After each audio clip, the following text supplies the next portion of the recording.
me cut off. Okay, right. Yes. Okay, ladies and gentlemen, we are back. We're going to call this part two. We'll say, the joys of home podcasting and home radio. And as I say, we're all at the mercy of the bandwidth, which is rightfully so, being prioritized to the first responders. But it just makes things a little bit painful when you're trying to do stuff like this. Thank you all for sticking with us, and yeah, we have Lance back on with us. As I was saying before we did get cut off, we were talking about Diamonds in the Sky, his book series. You can get that on Amazon right now. There we are, and we are back, ladies and gents. Great. Okay, so moving on then to the next section. We've quite a lot to talk about, so we knew that this was going to be a rather long episode, but yeah, we've got lots and lots to get through. So, where were we, Lance? What were we talking about? We finished on Diamonds in the Sky. I think we were going to talk about, we've got loads to talk about, but we could talk about some of the other more well-known projects I've been involved with. Yeah, I'll tell you what, let's get into Paratrooper, because that was the next one up on the player here, and that's one where you're not going to talk too long about that one, but we will talk about it because it is one of your projects. I can talk about that more than I can talk about Pegasus Bridge. True. Well, let's pop the poster up on the screen here as well. Yeah. And boom, there it is.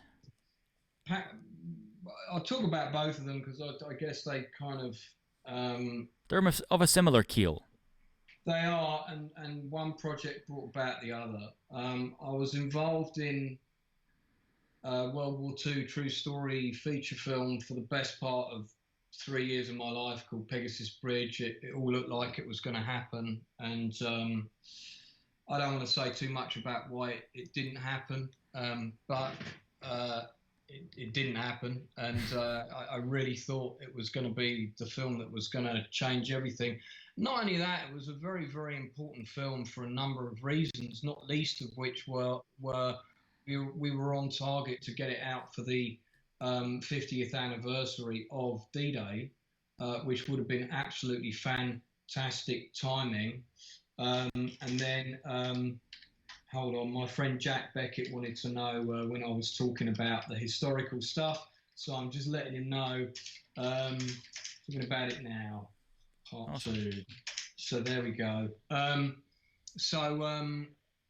Yeah, so we did a huge amount of work for that project, prepping and location.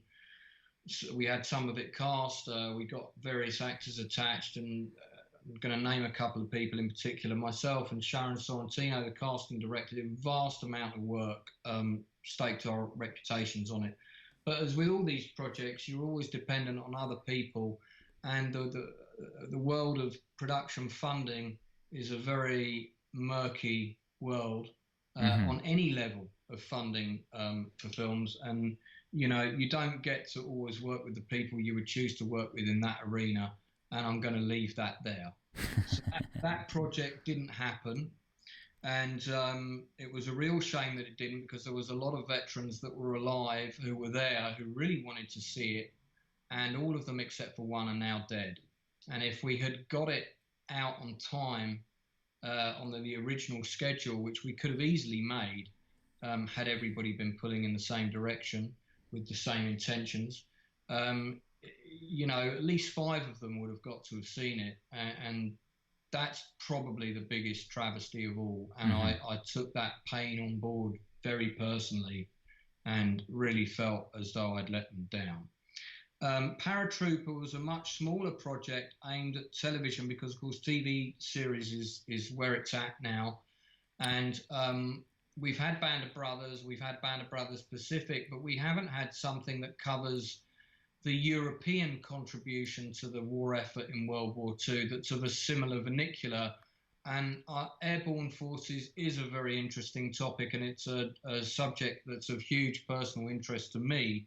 And I'm a big fan of the old school historical war epic films like Bridge Too Far, The Longest Day, Zulu Dawn, to pick some different eras, Tora Tora Tora, those kinds of movies. So I always wanted to make something in that genre, and I've always been very interested in airborne forces. And I thought, well, we'll come back to Pegasus Bridge another time. But while we were researching Pegasus Bridge, we found out about this black paratrooper called Sidney Cornell, who I've got a photograph of here. And he was somebody who came from Portsmouth. He was born and bred in Portsmouth. That's a picture of him there. Mm-hmm.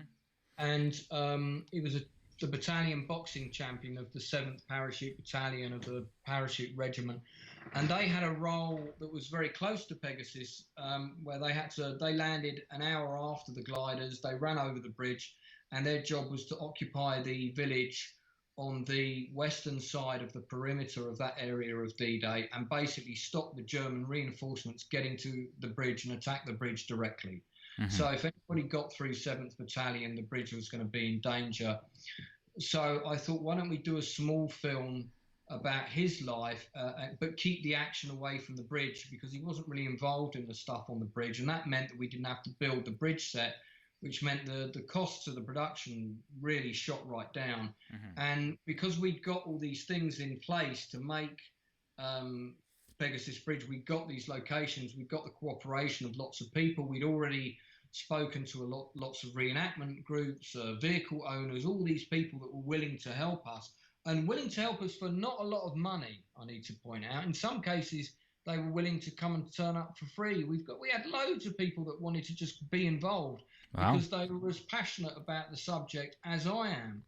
And they really are passionate about it, which is why when you're doing true, it's fine if you're doing fictional historical drama, then you can do what you want. Mm-hmm. But if you're doing true stories and you're depicting real people that were really at these battles, that really took part in these conflicts, you've got to get everything accurate. You've got to be as close to the truth as you can. Now, I know you have to ram things into a limited narrative. It's not always easy.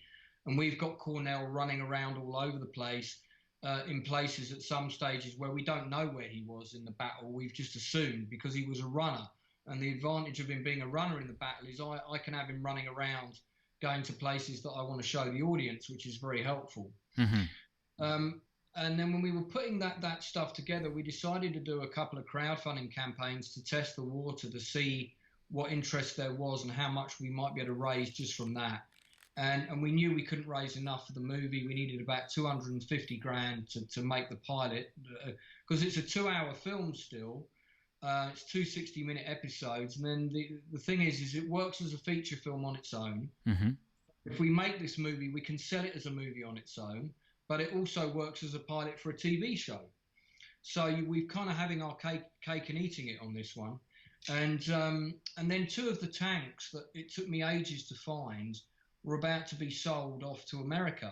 So I said, why don't we do a crowdfunding campaign so we can shoot the battle scene with those tanks. We'll cast the people that are going to be in that scene, cast a wonderful actor called Alex Reese, mm-hmm. who plays a British para called Michael McGee, who charged a tank in the open with a Bren gun. I showed you that scene yesterday. Yeah, it was really good.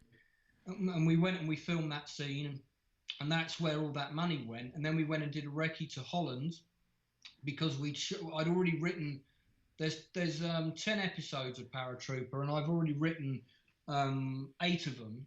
And you can see I've got a pitch pack here, and this pitch pack kind of outlines all the different episodes, all the characters that are in each episode. There's a pitch for each episode and so on. And this is the sort of thing that we send to Netflix or Amazon and outlines potential future seasons. It's got actors attached, all that kind of stuff. Mm-hmm. Very professional. And so that if we got the green light, we would be ready to go, because it's very important to be ready to go. And and there's some pictures from, I think if I put that, let me put that there. That's from the tank battle. Okay. That's Alex Reese there, playing Michael McGee uh-huh. on the bottom right. And we shot that scene and we got that in the can. And then we thought, okay, well, we've got to go and find the rest of the money independently. And we looked in Holland, and we've had a couple of very generous donators who've And I've been working on this project with Tony Fadil, who's a lovely friend of mine, who's an actor and a producer. Mm-hmm. And Tony's got a little part in the show, but he was really all about helping me. And he said, well, whatever acting part you give me, don't worry about it. I'll do whatever's appropriate. And so he's only got a small role in the show. And we were running around trying to find the money for it. And the funny thing is we just got what I would call, I wouldn't say the money was in the bank, but we basically found people who wanted to make it. Mm-hmm. And who were very interested that it was a black story about a black paratrooper that had never been told before. That was the sort of thing they were looking to invest money in. And because actually when I found that person, they said, oh, well, none of your projects will be of any interest to them. And I said, why? What are they looking to produce? And they said, anything to do with black history. And I was like, well, actually. So we were all over that. And then COVID happened and the pandemic. And we've only got a limited window in which to complete Paratrooper because we shot some of it already. And if we don't film, let's say, the remaining scenes by the end of 2021, mm-hmm. I'm really going to have too big a problem with continuity, and I'm going to have too big a problem with the age of the actors. Some of who were cast slightly older because people did look older back then. You know, there wasn't moisturizer and all those wonderful things that you and I get to use today. So yeah, I mean, if we don't get the money, so we're actively looking for 200 grand or thereabouts to complete the pilot, and that's the bare minimum. That's paying everybody 100 quid a day. That's the minimum amount of money. We really do need more than that. And these guys were talking about putting 2 million in, and that would have been a really comfortable budget. And we were going to increase the shooting schedule by 2 weeks, which was a lot more comfortable. And we could offer everybody more money. And we just redone the budget for that. And then boom, this happened. So I don't know if that money's still going to be available to us when we come back and look into production again. And if we can't get the rest of it in the can by 2021, I mean, it's going to be very demoralizing because I already worked on one World War II project for 3 years that didn't happen, and now I'm working on another one that may or may not happen. Well, I mean, there's a lot of us in the same kind of boat, you know, with investors putting up money and then Corona hit and so on. I have a couple of projects where, you know, the money was in the escrow and I was taken out of it again. So, you know, what can you do? But I'm like, I don't see any reason why these investors would, you know, they're still going to believe in the project. They still want to invest in the storyline. They still believe in you and your ability to make it. Corona hasn't affected or changed your ability or that of the project or the commercial ability. Is that right? Whatever. I think the thing you need to understand about anything big or significant that might happen, that might filter down, like Brexit, for example. When Brexit happened, there was a lot of indie films that went under. And, you know, I told you earlier in part one that I was running around trying to find money for that Judi Dench film I wanted to do. And one of the places we went to was the Sardinian Film Commission. Mm-hmm. And one of the things that happened during the process for that is that at one point, all of the English projects got dropped from the application process. I need to say this very clearly. We did all get allowed back in again.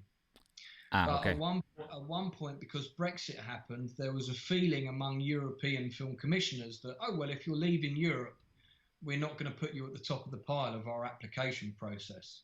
And so we had some problems with that were very much caused by the Brexit narrative at the time. There was another issue on another project I was working on where we had, because most of what people need to understand is for independent films, you don't have a studio, okay? Mm-hmm. A true independent film has no studio backing them. So it means you go and find your money independently. That's what an indie film is. Mm-hmm. Whether that's from a rich benefactor or your old aunt Edwina who's got 20 grand under a mattress somewhere and who's willing to give it to you for whatever strange reason for your film. And Simon Cox's investors for Kaleidoscope Man were very much people like that. And okay, you know, so that's where the money comes from. And if that money's not shut down my business, whatever my other business was, for 4 or 5 months, so now I don't have those luxury incomes. So now actually I don't have the spare income to spend on little Johnny for Christmas. So because I don't have that, I can't also put money into your film project. these things will affect the indie world. We will feel them more than others. Crowdfunding campaigns. Simon Cox is doing one at the minute for his next sci-fi thing, and he started it a few days ago, and he's nearly raised $3,000 already, and that's a testament to his positivity and his core fan base, and he delivered as well. And we only just finished delivering all the perks for the journey, and Paratrooper, we did them very quickly, but the journey, it took a lot longer to do the perks for the journey because there was lots of issues over copyright and all sorts of other stuff I won't bother getting into. But Simon's got a core fan base, so to raise $3,000 during a pandemic is nothing short of a miracle. Absolutely, to raise $3,000 anytime, but let alone now during this time is and for a film, no less, for a movie, for something that people wouldn't consider like a priority or a necessity right now, is testament to what Simon can do. Crowdfunding is a kind of a way of raising film that's for money for films that's been overused now, and it's very difficult. And you can't raise crowdfunding for a film like Paratrooper. It's just too. You're asking for too much money. Yeah. And there's a lot of people out there that don't know you and don't know whether you're capable of making a film of the quality that they want to see. So especially when they forked over £250,000. It's not a couple of grand, it's £250,000. I mean, for Paratrooper, we're really looking for a couple of high-level independent investors who can afford to invest in it and who are passionate about the subject as I am, or somebody like Anne Menser, who's the person who's got the finger on the green light button at Netflix. She's the British Drama Commissioner, and we have written to her, and I know she's commissioned very few projects since she took over that job, and I think there's lots of reasons for that, which I'm sure are nothing to do with her. But anything that's World War II true story, you've got all the people out there that are interested in that period who straight away will watch it.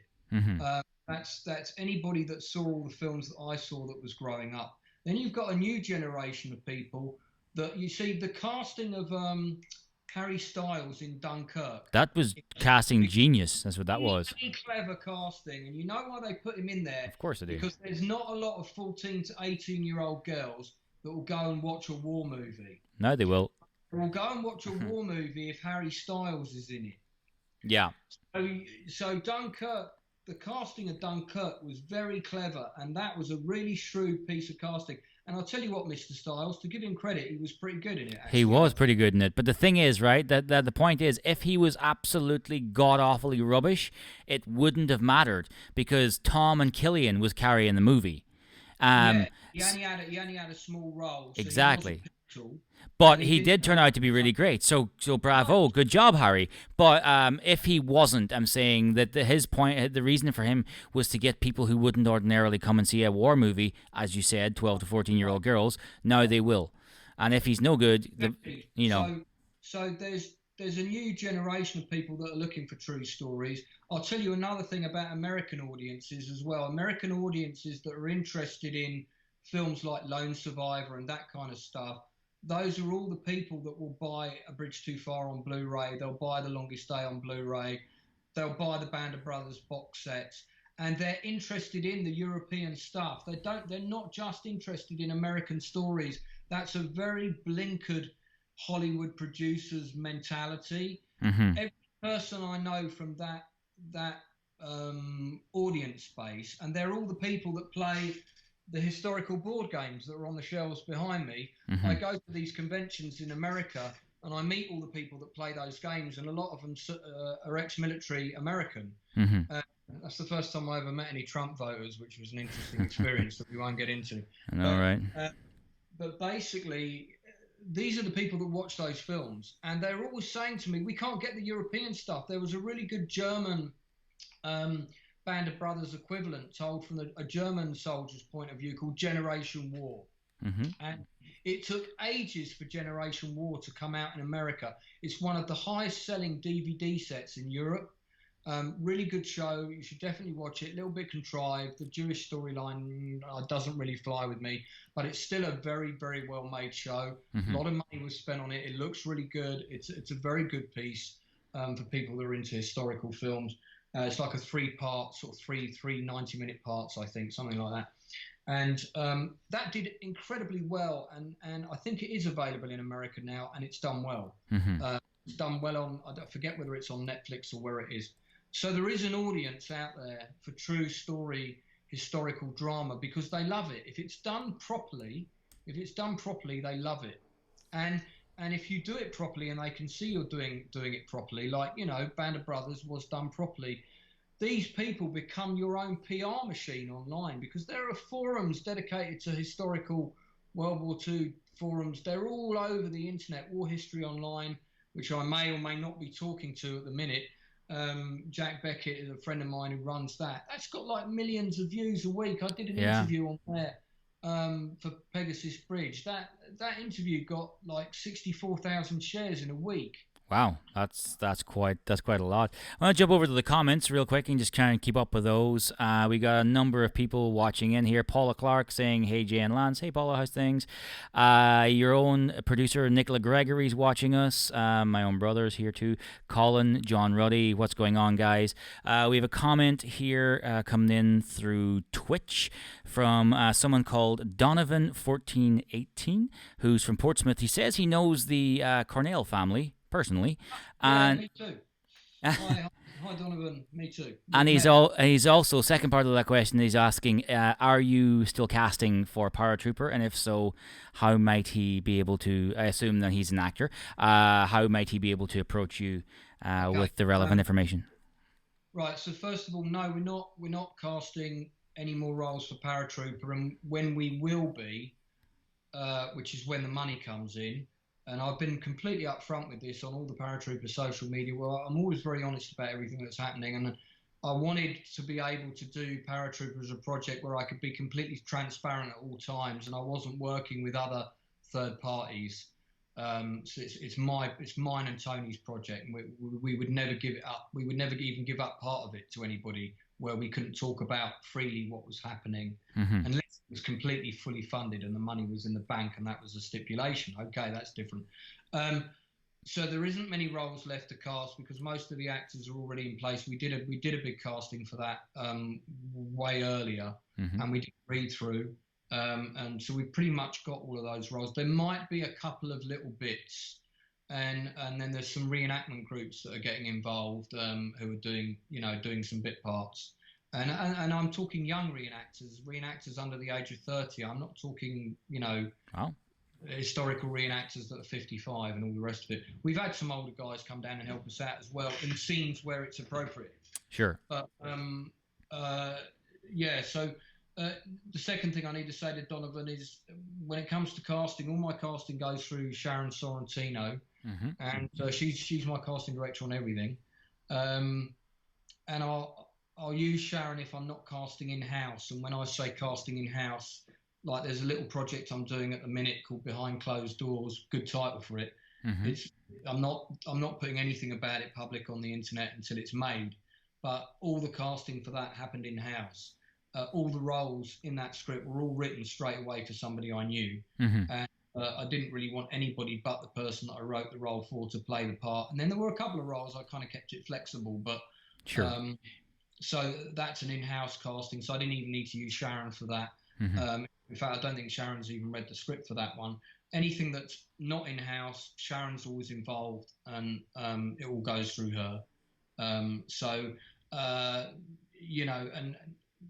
that's my aim, is even if it was picked up, if the show was picked up by Netflix, like Paratrooper, I would ask them, and certainly fight very hard, to have Sharon do the casting on that show, unless it was a stipulation of theirs for funding that we've got to use X, Y, because why shouldn't we? Of course, absolutely. And Sharon's wonderful as well. We've known each other for quite a while now. Pegasus, actually, the audition for Pegasus was the first time I ran into both you guys, and ever since then, yeah, she's a awesome person.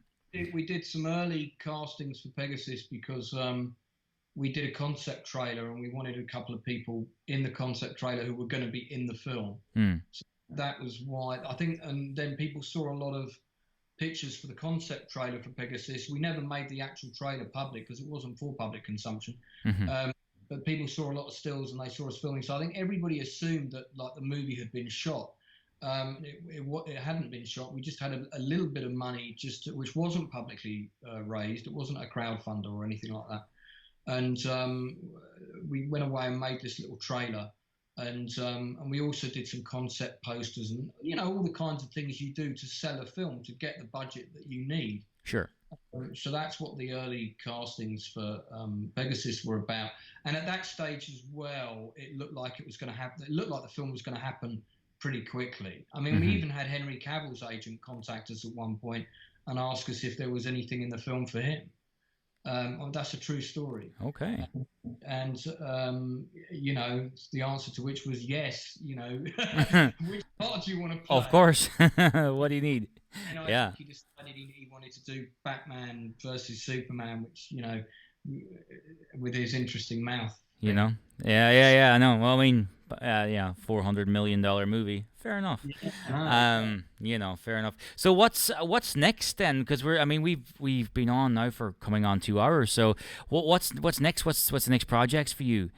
Okay, so I'm going to continue doing stuff with the Outcast, and when the lockdown's finished, just so people know, and this is a good shout out for Donovan as well if he wants to get to meet me, and this is a good way to get to work with me, by the way, is we do a drop-in acting session on a Monday night. It's cheap as chips. It's not really a run-for-profit situation because it doesn't really break even, but it's a drop-in acting improvisation class, very completely inspired by Graham Fletcher Cook's stuff that he taught us, and actors, anyone can turn up. You don't need to be a member, but once you're considered to be a member of the Outcast Theatre Company, and because you've come down and you've supported our class, we will then go to you for any Outcast productions.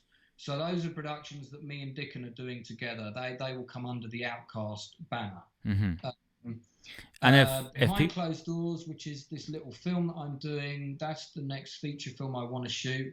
I basically wrote it on the basis of, okay, if I'm making a film that's got absolutely no money, I've got zero budget, I'm financially destitute, what can I write? And I sat down and that was the script I wrote. And it's a question of, you know, being well enough to make it and having the right window, and also hoping that the actors are going to be available. We can't shoot it all in one go. I've got various people that have all offered to chip in to do catering on different days and all kinds of things. Nicola Gregory, who I believe is watching. She is indeed, yeah. She's going to be the producer on that one, I believe. And I've just sent her the latest copy of the script today, and she's going to see if she can get us a little bit of money so that we can at least, you know, cover train fares and have just some development money. Just to go back on the Outcast, people are asking here where is it? So it's Mondays in London. Whereabouts? Okay, so first of all, follow us on Facebook. We've got a Facebook page called The Outcast. I think it's called The Outcast Theatre Company, something like that. Just look up The Outcasts on Facebook, Outcast Theatre, I think. It's at the it's in Old Street, and it's at the Courtyard Theatre in Old Street on Monday nights. Now, at the minute, we will resume those classes as soon as the lockdown is officially lifted. But I think I have to say that the theatre itself is in lockdown, and they're not expected to open before September. So I can't see it happening before September. If we do open before September, we'd like to try and do the Scrooge Christmas show. And obviously, again, to take part in that show, that'd all go through the regulars of the Outcast. And we've got a core group of actors that come down there regularly. I'm going to mention some of them now. Debbie Krieger, Toby Cockrell, Jake Isengard Maynard, some kind of name similar to that. Lovely guy. We've Andrew Francis, who I've worked with before, Oriana. There's a load of Anna Sher people that come down from time to time. Anna Sher, another legend in the acting world, who of course taught both myself, Dickon, and Graham, and Steve Fletcher Cook, and Dexter Fletcher, and is very much responsible for their careers. And I was a much later student of hers. I was in my 20s when I went there. But you know, some of the names I mentioned have been going there. Dicken's been going to Anna since he was a kid, and he taught there as well. She's a wonderful woman. Her and Charles Ferrell, they should get OBEs. I don't know if she's got an OBE, but if she hasn't, she should certainly get one for all the contributions she's made to people's lives, not just acting, but people's What's lives. the difference? I never know what the difference is in an OBE, an MBE, and what's the difference? I don't know. Whatever the highest one is, that I don't know if they come with any money, but she should get something that gives her a big chunk of change as well, because she bloody deserves it. Anna Scher's a legend and just a lovely woman. And there's a lot of people that have taken advantage of her at different times in her life, which is a real shame, because she's too nice, you know. But she's amazing, and she's done amazing things. She still runs her class. I need to mention Kerry Ann, who, because funny enough, in Behind Closed Doors, I'll let a little thing out here. I'm acting in that as well, and it's the first big role in a film I've ever done. And I started off as an actor, and I always wanted to do one big acting role in a film. And I thought, well, the only way I'm going to get to do that is if I write it and direct it myself. So I did a Mark Zammit. I'm going to be in it. And me and Jason Fleming always wanted to do a film together. So we've got most of our scenes together. Nice. And but like I say, you're not going to hear any more about this film until it's finished. So there'll be nothing on social media about it at all. And but that film that I wrote, I lost what I was going to say now. It's something to do with Anna. It'll come back to me. But that's the next film project that I'm going to do. Behind Closed Doors, which has got zero money, and a load of the outcasts. It's not an outcast film, but a load of the outcasts are getting first dibs on a lot of the little parts in. So Annetta Martinson, for example, I'm going to be able to confirm to her tomorrow that she's got a part that I said she was probably going to get. There's some other people I'm developing projects with who I want to mention quickly as well. Sure. The very talented Oaken sisters, Samantha and Cass Oaken. I wrote a short for them called Escape. I didn't film it. Like I say, I don't film everything I write. Alex Tabrizi, a really dear friend of mine, who's DOP on Behind Closed Doors, is editing Escape for them, I believe, right now. And Samantha and Cass Oaken, who I met when I filled in on a casting job for Sharon, and then met them some years later at Patrick Ryder's film screening, who's another guy I've written a film for. They're really lovely people, and I just like their energy, and I'm going to do a couple of more projects with them. I think we're going to do a feature film together. I wrote parts for them in Behind Closed Doors, so they're going to be in Behind Closed Doors as well. So the stuff I'm doing with them. There's another actor, fantastic actor that I met through your agent, actually, Elaine Eagleston, who's a good friend of mine. Ex-agent. She's got an actor called Johnny Neal on her books. Me and Johnny really hit it off. I got a lot of love for Johnny, and I'm involved as an actor in a project of one of his, because I love doing acting. You know, it's not my main focus, but I love it. So I'm always up for doing little acting roles in people's projects where the role is appropriate. Of course. And I'm happy to audition. I don't expect people to give me parts. I said that to somebody in a film previously where they said, you know, what do you want? And I said, I'd love to do a little role in it, but I don't expect you to give it to me. You give me a script and I'll audition for it like anybody else. And anyway, we did a read-through for Behind Closed Doors on Monday this week on Skype, and which worked considerably better than Skype today. And I had 15 people on that read-through, and that was the first time Johnny had heard me act. So he said, oh, actually, I've got this little role for you on this other little series we're making. So I'm like, great. And it sounds, he told me about the role last night, and it sounds perfect for me. Nice. Me and him have got a couple of projects we're developing, and we're also doing a business where we're going to be doing read-throughs of new writers' feature film scripts for them, and providing the actors for them, and doing feedback and deconstructing their scripts. And it's all going to be part of the package service. So me and him are doing a business together as well. I've got Fallen Angel in development with you, of course. Yeah. Which is a World War II horror film that kind of starts off as a true story and then goes somewhere else. Nothing like Paratrooper, but it is about German airborne forces. And then I wrote the script for James Boosh's Hex. Big Boosh is I know he loves me calling him that, Big Boosh. Big Boosh, I love that. He's a dear friend of mine. He's a really good lad. We love the same movies. I'm gonna do a quick top 10 movie before I go. I'm not gonna go before I do my top 10 movie. Yeah, cool. I just want to tell everyone, because there are some people chiming in here still. Okay, so very clearly, you can go on Facebook and search the Outcasts Theatre Company. It's every Monday after Corona, obviously, when it's safe to do so, at 6:30 at the Courtyard Theatre, and that's in N1 in London. That's you can get it all on the Outcasts Theatre Company on Facebook. And just so people know, at the moment you don't have to book, but our classes are maximum of 24 people. Our average attendance, which has been great for the actors that come, has been 12. So I think the highest number we ever had was 18, and average attendance is between 12 to 14, which is great for the people that want to come. But I've been to classes in the past where they get too big. Mm-hmm. And you've got 35 people there, and people are all paying the same. They're all paying their 10 quid, but they're not getting the same amount of time. And one of the things that me and Dickens said when we started the Outcasts was we were not going to have favoritism ever, and it's not always going to be the same people getting the big parts in the plays. We're going to share the wealth, and it's the same with the classes. Everybody gets equal time. Sure.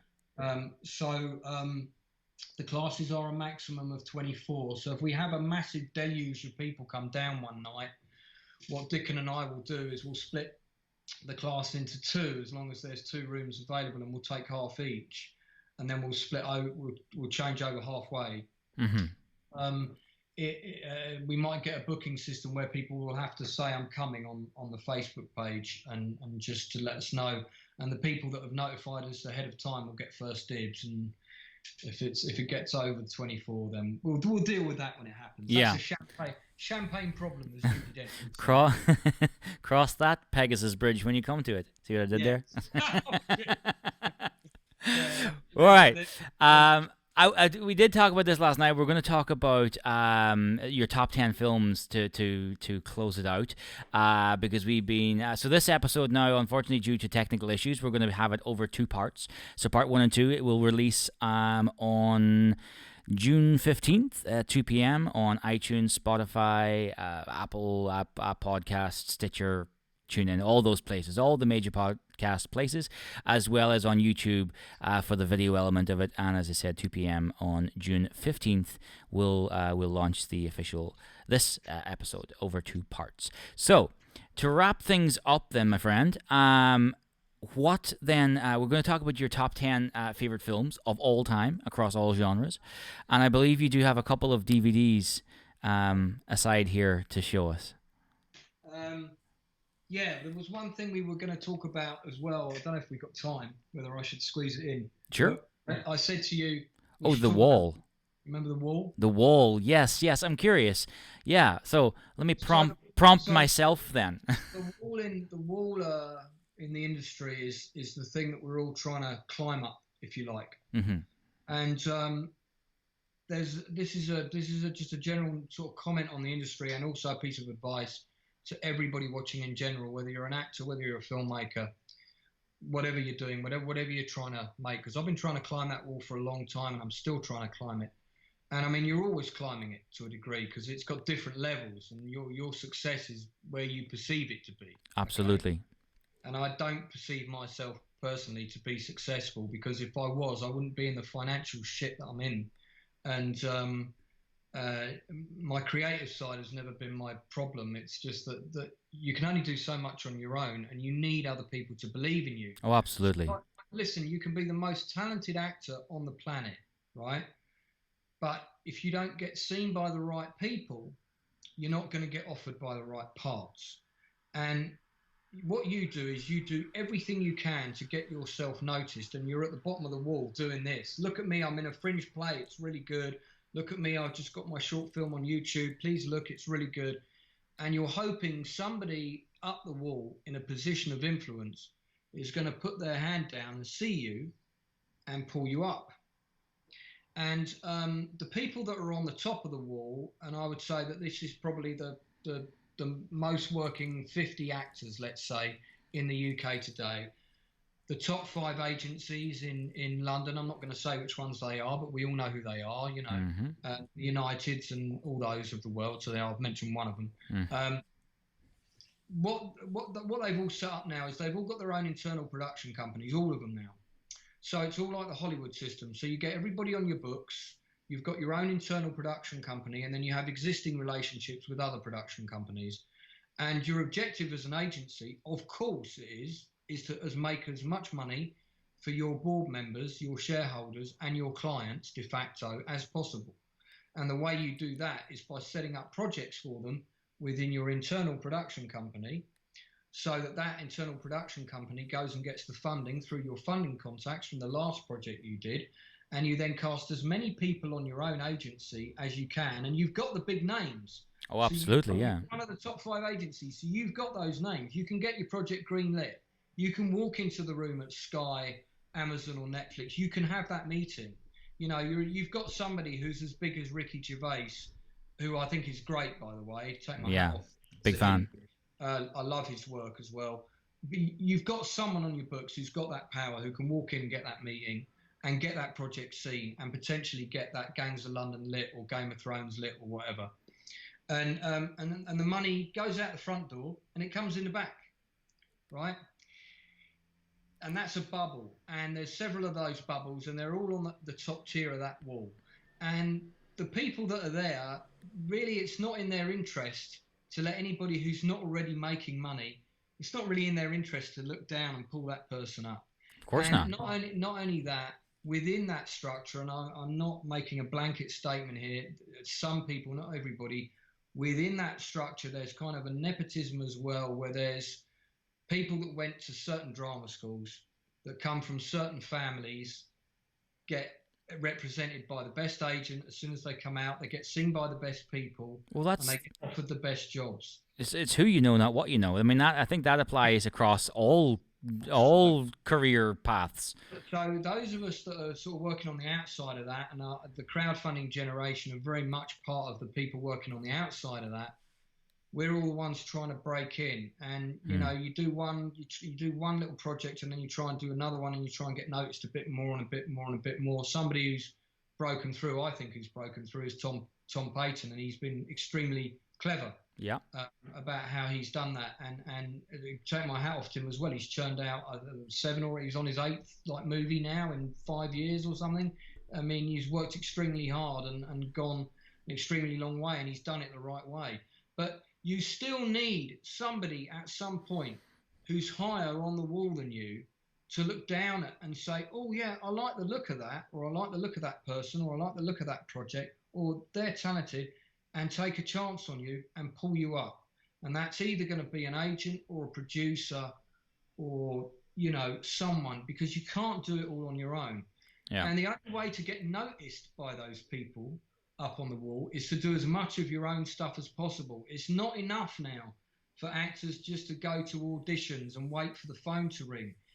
You have to have, whether you like the internet or whether you hate it. I hate social media personally. Yeah, this is why, for all those people watching, there's no Facebook on my phone, there's no Twitter on my phone. I don't even have Skype on my phone. All my social media is all on my PC, okay? Because when I go out, I don't like being on my phone. I like to be out and talk to people and look at things and, you know, watch people. Because I'm a writer, I like to watch people. That's how I invent characters. I don't want to be on my phone. My characters are not on my phone, you know?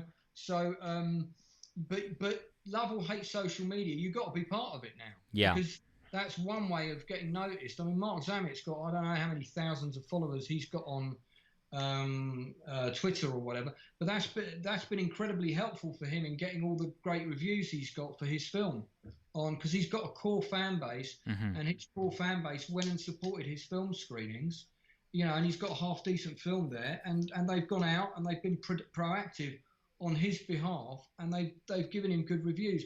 You need that support. Oh, absolutely, yeah. 100%. You're a filmmaker or whether you're an actor. I've got 33 reviews for Diamonds in the Sky on Amazon. 34 of them are 5 out of 5, 5 stars out of 5. That, by the way, is not enough. I need 100. So if you buy the book and you like it, please do a review. but that's a good start. And you can't just whack a book up on Amazon and hope it's going to sell. Mm-hmm. You've got to know how to do the PR, which I don't. I ain't got a clue how to PR a novel. I can't learn all of these things, and I've got brain damage as well, so I've got trouble with memory retention issues. So I'm already battling my own. It's really difficult these days because you need. I mean, it's like you say, it's impossible to be the writer or to be the actor, but also then be the marketing person that markets this product, and then be the person to make sure that this person or this product, I'm going to call it this product because you are a product, make sure that you're marketed the right way, that you're seen the right way, that you're doing the right projects, that you go to the right parties, that you be seen with the right people, that your social media, all of them, and there's a bunch, Facebook, Twitter, Instagram, all the various social medias are all kept up to date, and there's a relevant, interesting post on all of them at least once a day. I mean, that you'd be at home all day long, every day, just prepping for that, if that's all you did. And then if Facebook, social media, if Twitter, Instagram, whatever, if these things ever were what they set out to be, which is like, just I put stuff on there. If I'm interesting, people will come to me because they'll be interested in what I'm putting out. If that was ever the case, it no longer is, because Zuckerberg and all these people have monetized it in such a way that if you're not paying for ads, they will actively make sure that your message is not seen by other folks until you pay. Only when you pay, you get the gates are opened essentially, and you're allowed out into the ethos of the internet. And if you don't, it never leaves your page. It might look like it does, but it doesn't. Yeah, there's a really good friend of mine who I've never met him, but he's an author of a book series called Surviving the Evacuation. You can look it up on Amazon. And it's a British version of The Walking Dead, and it's a novel series. Mm-hmm. And I bought the first one. It's great. I think he's written about 30 of them. And it's an ongoing story, and they're much shorter than the Diamonds in the Sky book. I mean, I formatted my book to be a TV series, so it's got a very specific structure. Mm-hmm. But and his books are great, and they do well, and it's his full-time job, and he makes a living at it. And I said to him, how do you PR your book? What do you do? And he said, I just spend money on Facebook advertising. And I said, how much do you spend? And he told me, and it wasn't a vast sum of money, but it was a vast sum of money to me. Mm-hmm. So I can't afford it at the minute. At the minute, all I can do is I can keep being creative, keep writing projects, keep beavering away. And occasionally I've written scripts up front for people for free. Occasionally, if you don't know me, by the way, then we haven't got an existing friendship. So don't ask me to do that. But I've done it for people that I've got existing friendships with, sure, who've done me favors. Uh-huh. And I would never call on someone to do something for me for free if I haven't already done them a favor, or if I wasn't prepared to do them a favor, like look at their script for free or edit their script for free or write them a short film or whatever. I've done that when people have done stuff for me for nothing. Mm-hmm. And anybody that's done a gig for me for nothing, I would always do that for them because they've done it for me. And there are a lot of people that are prepared to give and take in this industry, and there are some other people who just take. Yeah, that's for sure. They're good at pretending that they give, but they don't. They just take. Jump into the comments really quick. Our good buddy Tony Fidel is online. The Tripod Gang is here. Hey, Ellie. Ellie Torres is watching. She's saying hey.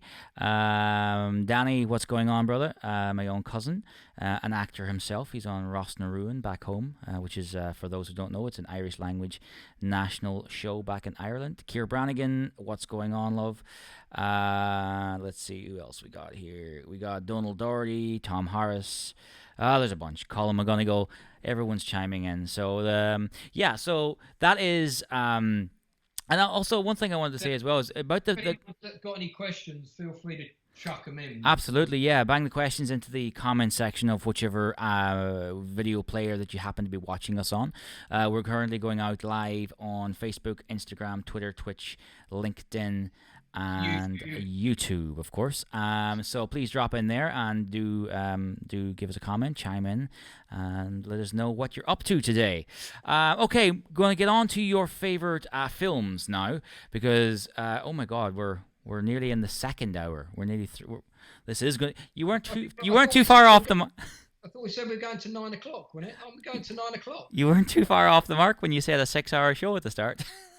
We're pushing on 3 at this point, but it's awesome. I could talk to you all day, man. It's just so. I mean, I'm trying to talk about things that I hope will be of use to people, not just rattle on about my own work for forever, which is interesting to a degree, but I'm sure it's very boring for a lot of people. Well, I think it's interesting for anyone that's in the game, because this is obviously getting insights from people who have been through the process, especially finding money and getting stuff produced. That is probably the most difficult. There's no single way to do that. No, there really isn't. Asking about that question, there is no. This is the definitive way you get a film made. I mean, Nicola Gregory will tell you that, and Nicola and I have worked on a number of projects, not just Pegasus, but we worked on another one called The Accountant that nearly happened and didn't, and we both did a lot of work for that. And you know what, you connect with people in the industry, and you can't do it on your own. And while you're looking for the important guy who's going to notice you up on the wall, what you need to do is you need to connect and have relationships with people who have a similar mentality and ethos for yourself. And don't make it all about you. Do stuff for them. Help them with their projects as well. Make it a quid pro quo thing. Because I've done so much. I really changed a lot of my personal mental attitude towards what I was prepared to do for people and who I was prepared to do it for, probably about 10 years ago.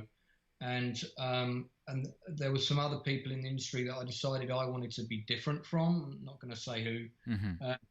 And so I have helped a lot of people out. I'm doing a rewrite of a script called The Fire Witch with Daniela Dahui, who's a lovely actress that I met at a screening. And she told me she had a fantasy script. We were just having a casual conversation. I love the genre of fantasy. I've never written a fantasy script. And I said, is it good to go? What stage is it at? Oh, well, I don't know. I'm not sure I want anyone to read it. And I said, well, why don't you let me read it? And then if I think it can be improved, listen, I'll help you with it, because I'd quite like to work on a fantasy script with somebody. So actually, over the last few weeks, we've been doing a rewrite of that, very much with her still as the lead writer, but me just saying, why don't you change this scene to this, and that line doesn't really need to be there, and say less here, less is more here, and so I'm just trying to sort of pass on the benefit of my knowledge, and at the same time I'm learning something too, because I haven't done a fantasy genre script before. My name's not going to be on that script, but I think I'm getting a script editor credit, which is fine with me, but it's still useful for me to see someone's work in that genre and work on it with them and improve it and sort of help it flower, kind of thing. So that's just an example of putting it out there and getting it back, Okay, we're going to jump over here to Twitch. We've got a question for Joshua, who's in Clapham Junction, right here in London. He's saying... That's where Jason Fleming lives, by the way. Oh, Jason's down. Oh, that's right. He is in Clapham as well. That's right. Yeah. I'm stalking though, but that's where he lives. Well, okay. Sorry. So Joshua, don't stalk Jason if you happen to run into him. Well, Joshua's asking. He's a writer also. He's written a piece that he wants to approach Netflix with. You mentioned a acquisitions person at Netflix earlier, and they're asking, how does one get a project to Netflix? Oh.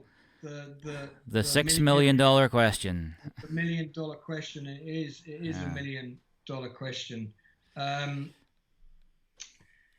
There's no point sending any unsolicited material to anyone at Netflix at any level. Yeah. And Mensa is one of many people who's got their finger on the button. She's not going to read anything of yours, and I'm just being bluntly honest. She's not going to read my script. We didn't send her scripts. We sent her a pitch pack. And the pitch pack didn't go just through me. Jason Fleming had some contacts. He did it as well. And we still haven't got a response. We haven't got a no. We got a no from Amazon, but we didn't get a no from Netflix. And we're just going to leave that there and carry on beavering away and try and get the pilot made. And then when we've got the pilot made, we'll come back with the pilot. There's a lot of different trains of thought about what you should and shouldn't do in terms of trying to get a show made. Some people say go away and make a pilot. Some people go away and write an amazing pilot script. And it depends who you're approaching, and just look at what the advice is online. The BBC, for example, predominantly always want a really cracking pilot script. They don't necessarily want to see a pilot that you've already made. If you've got the resources between you and your mates to go away and make something, or make a concept trailer that's good, there's nothing wrong with doing that. There's nothing wrong with having that, as long as it's of the standard that you want the show to be. Absolutely. There's no point making it half the standard and saying to the people, well, I kind of want it to be like this, but we didn't have the money to do it properly. Oh, look, I'm talking too much, so I need to slow down. Things come up.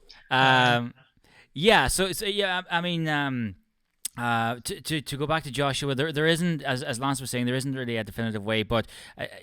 Acquisitions manager, that's what you want to look out for. Look into who the acquisitions managers are in your region, and they are essentially a middleman between you and Netflix. It's somebody that Netflix trusts, and you have to convince him or her that your project is good enough, and then him or her will take it to Netflix and present it to Netflix on your behalf.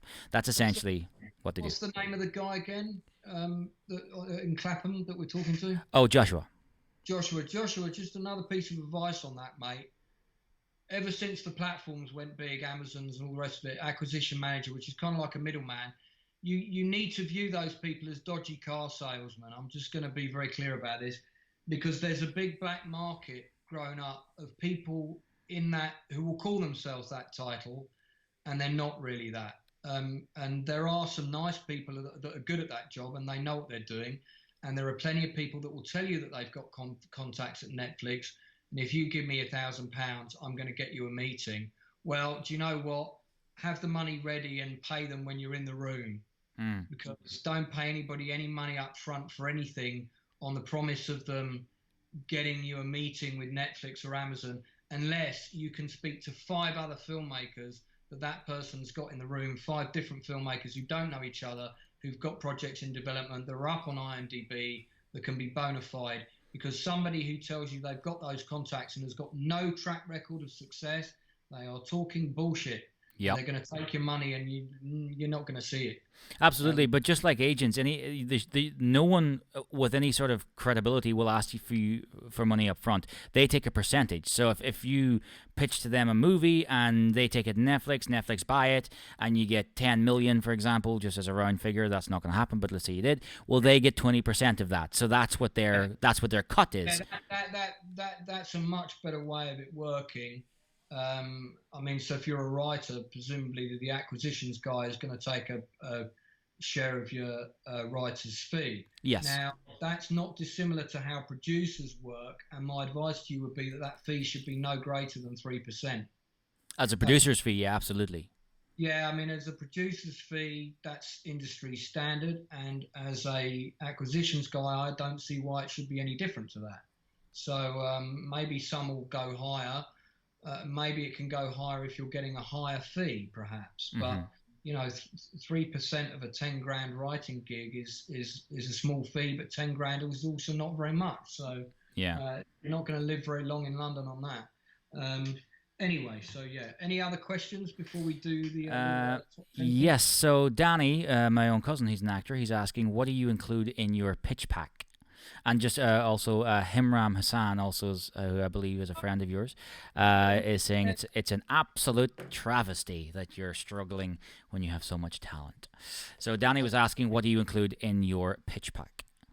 Imran, you're preaching to the converted, mate. I just keep putting it out there, and like I say, there's a couple of people that are on that wall at the moment who are trying really hard to help me.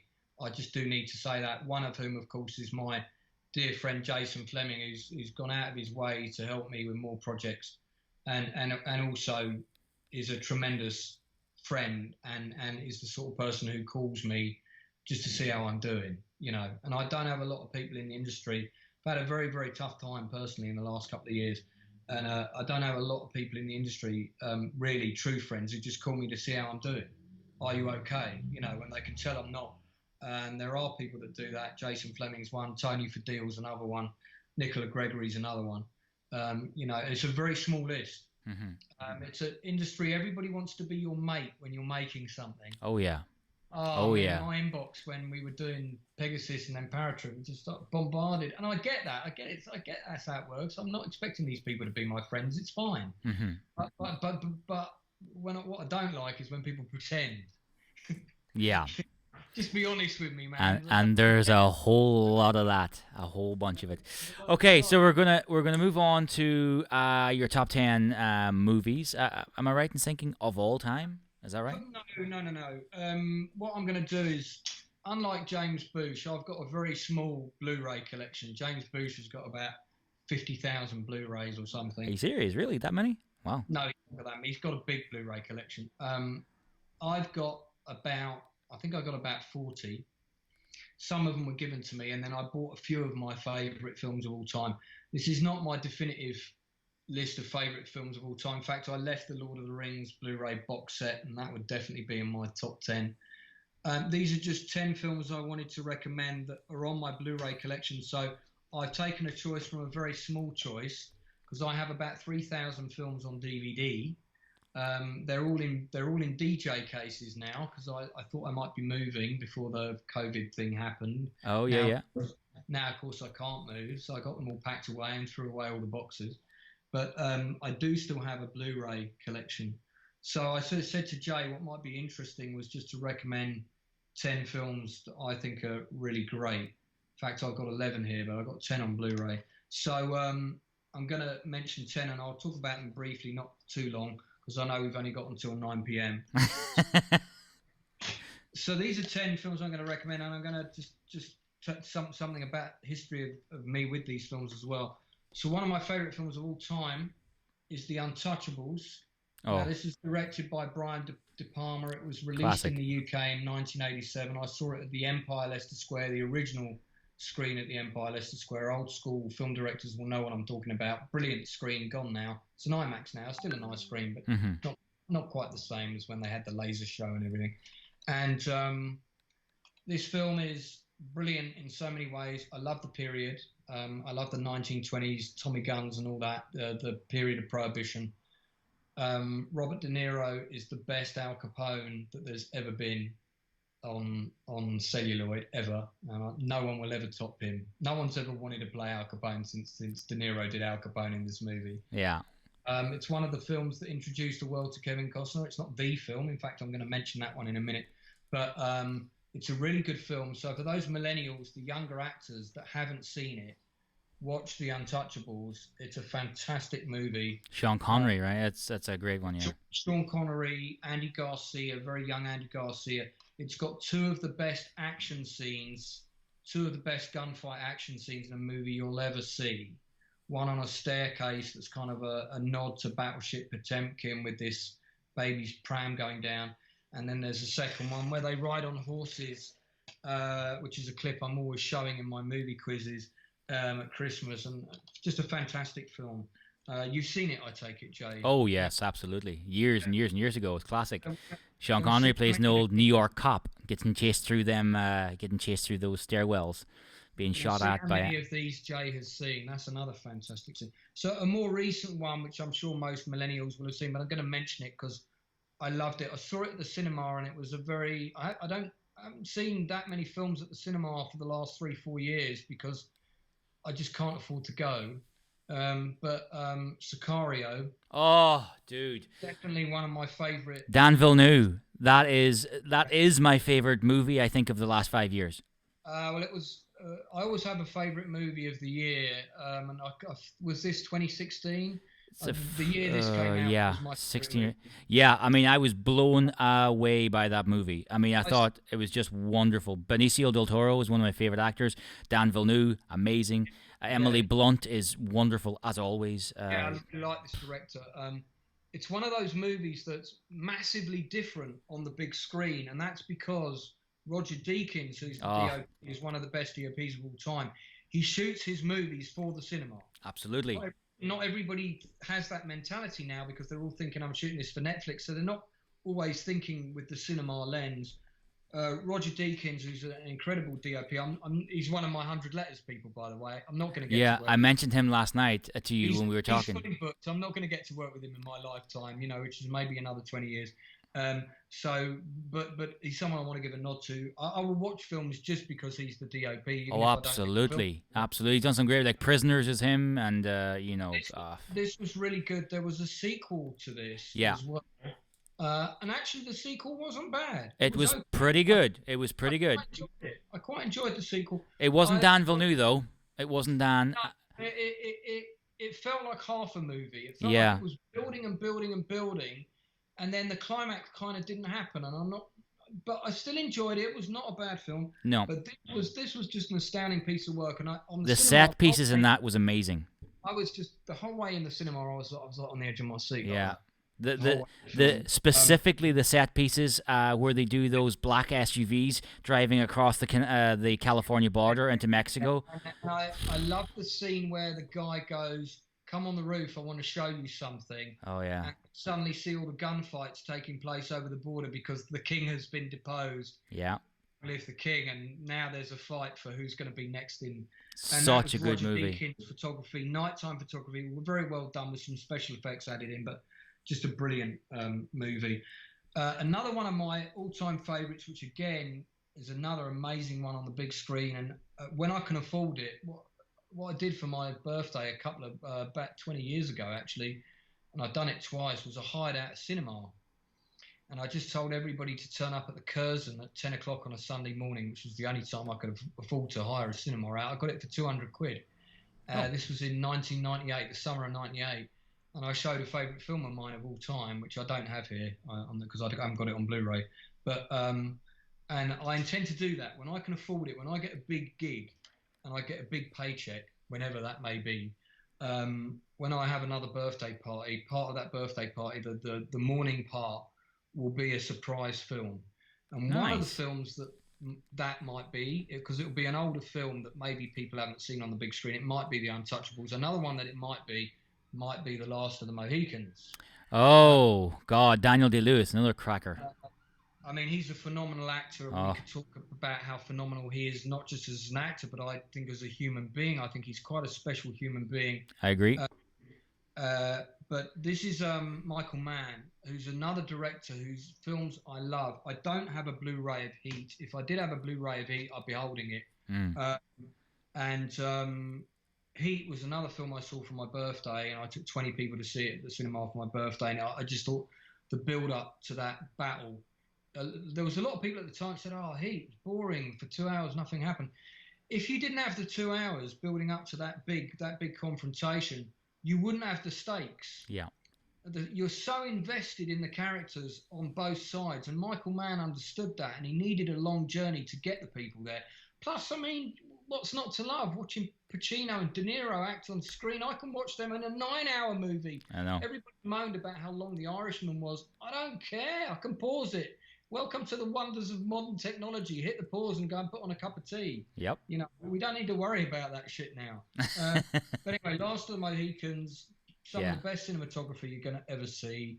It's got some amazingly complex choreographed action scenes. The siege of the fort, the Glen ambush where all the guns open up. I mean, on the big screen, that was just an amazing experience. Another film that I'm going to talk about that I wish I'd seen on the big screen, but I didn't. I saw it on the small screen, and I put it on very, very late at night, thinking it was going to be mediocre. And I put it on at 2 o'clock in the morning. I was about to go to bed. And before I knew it, I was up until 4:30. It was so gripping. And it's the kind of movie I want to make because I'm very interested in true story drama. So it's not the only thing I like. It's not the only thing I'm interested in doing. But anyway, it was this Patriots Day. Now this is Peter fantastic. Berg, and Peter Berg and Mark Wahlberg. They collaborate a lot. They've done Lone Survivor together. They've done, which I actually thought was wonderful. I thought that was a great movie, Lone Survivor. I do have the Blu-ray of that. It's one I didn't pick up. I thought I could talk more about Lone Survivor, which was a very good film. Not how accurate it was, but it was a very well made. It was film. The visceralness of it that really got me. When I felt like I was there with the soldiers being shot at. Breaking of the bones. Yeah. Oh, yeah. This one of the reasons I really like this is because Kevin Bacon is in it. I love Kevin Bacon. I would give my right arm to work with Kevin Bacon. Big fan too, yeah. Said on Twitter I was going to give Bacon a shout out, and I will. But this is a very, very well-made film about a true event, and it's pretty. Although Mark Wahlberg plays a fictional amalgamation of several characters, it's very close to what happened. They shot at the real locations where they could. Extremely well done. And Peter Berg, he knows his craft really well. You might not agree with his politics, and I think a lot of his stuff is, kind of in the Republican political sphere. Yeah. I don't mind that. All I care about is, does he tell a good story and tell it well? And his films, I always know if I watch one of his films, I'm going to be gripped and I'm going to be interested. And I thought The Kingdom was a very good movie that he made. The Kingdom, if you've seen The Kingdom. Yeah. He really knows how to shoot action. He's a great action director. He shoots good action. We're not talking Michael Bay, Transformers, who the fuck is firing at who? I can't tell what's going on. This is so complicated. He knows, he understands the geography of a battle. Like he said in Lone Survivor, you really know where you are. And when we were shooting the battle scene for Paratrooper, I was very conscious of making the audience know where they are in the geography of the battle. And that's something when Cornell's running around, we're going to be very conscious to make sure the audience understand it. Peter Berg is an expert at doing that. Absolutely. Talking about Kevin Costner's first, Silverado. Silverado. I thought you were going to put up Waterworld. I was about to cut you off. So... Let's not talk about Waterworld. Not a bad film. I thought it was okay. Silverado. So this is the first one that you put up so far that I haven't seen. I don't know this one. What is this? Didn't you say you were going to take off your beanie if I put up a film that you hadn't seen? So Silverado. Nobody wants to see that. Was an attempt at reinvigorating the westerns by Lawrence Kasdan. It came out in 1985. Okay. It was one of the first films I saw in the West End. I saw it at the Odeon West End Cinema, which is not there anymore. It's been demolished. That was the one that got split into two screens, and they're now building a hotel there. Phenomenal film with incredible sound. It was one of the first films to use THX, not the first, but it was one of the first. It's a really good Western, and it's a great Western for people that don't like Westerns because it's very accessible. It's got good female characters in it, which are usually a bit absent in a Western. The four leads, of course, Kevin Kline. I love Kevin Kline. Big fan, yeah. I met him at the stage door when I went to see Brian Dennehy in Death of a Salesman, and I got to chat to him when he was coming out, and I said, you've no idea how big a fan I am of Silverado. The set to Silverado is still there, and it still exists on this range. You can look at it on Google Earth, and they've expanded it. It's been used in films like Tombstone and various other, but it's a great movie, fantastic score. Really good music score by a composer called Bruce Brofton, who did Young Sherlock Holmes, which is another vinyl soundtrack that I've got. I've got the vinyl soundtrack to this. This is a great film, really well choreographed action scenes, great characters, just a really good story, a very good moral compass. This next one I'm going to mention because it was one of the last films of one of my favorite actors of all time, very gripping movie. I love Alan Rickman in this movie. Dude, Eye in the Sky. I thought that was so powerful. And Aaron Paul, who I know quite a bit, actually, is in that film too. I thought that was really... Yeah, he's the drone pilot in it, isn't he? He is, yeah, he is, yeah. And if you buy Diamonds in the Sky, if you buy my book Diamonds in the Sky, there's a character in it called General Spears, who's like the British military advisor to the alien invasion to the Prime Minister. The Prime Minister's this cocaine-snorting... repressed homosexual, brilliant character. He's so funny. So a Rickman-esque then for not the Prime Minister now, but the character in your book is Rickman-esque. The character in the book is based on the general. He's called General Spears. Is based on Alan Rickman's portrayal of the British military guy in this. Mm-hmm. Yeah, so it was absolutely wonderful, that film. When I saw this, I was already writing Diamonds in the Sky. And I was sort of toying around with this British military character because I knew he needed to be quite formidable. and I thought, who can I base him on? And I can't think of a character or an actor who's right. And then I saw Alan Rickman's portrayal in this, and I went, that's him. That's General Spears.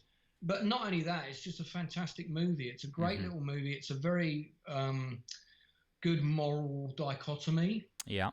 Modern warfare politic, and I think it's one of those films where you watch it. I saw it at the cinema actually, and you're asking yourself some difficult questions. Oh, absolutely. Helen Mirren's wonderful, and also, by the way, yeah, the whole cast are actually, they're really good. This is another one by one of my favorite directors that didn't do that well, and a lot of people thought it wasn't that great.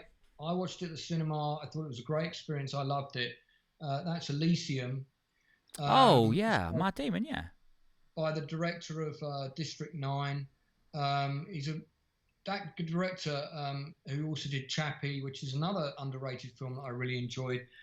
He's a really great storyteller. He has fantastic characters. I like the fact that wasn't that Dave Patel was in Chappie? He was the guy, the kid, the Indian kid. I believe he was. Yeah. Yeah. Yeah. And, the South African. That's right. People. And the South African actor that he uses in all of his movies was an unknown. Despite the fact that this director is loyal to his unknown cast members in his first film, and he promotes them and he brings them along in his next movie. There's a lot of people that don't do that. They forget about the people that help them. And that actor, he's got a funny name, the South African actor. I've got my contacts in, so I can't read the text on here because I don't have my glasses. He's called something like Skylo Chopley or Shalito Chopley, something like that. He's an amazing actor, and this guy discovered him. And he's in all of his movies. But Elysium with Matt Damon is a really interesting moral dichotomy, which is also one of the moral dichotomies in Diamonds in the Sky, and I'm going to leave that there without too many spoilers. I really like this movie. Jodie Foster's very good in it as well. It's nice to see her play a villain. It's a perfect film, but I really liked it. And remember, I've only got 50 Blu-rays, so this isn't my definitive top 10 of all time. It's the 10 films I'm recommending from my Blu-ray collection, which is a very small collection. I've got 3,000 DVDs. Second from last, my favourite military film of all time, Richard Attenborough's A Bridge Too Far. Bridge Too Far, of course. If you think Saving Private Ryan was the first movie to say that war sucked, that's bullshit. There were a couple of movies that did that way before Saving Private Ryan, Platoon being one of them. But first World War II movie that really said that was this, Bridge Too Far.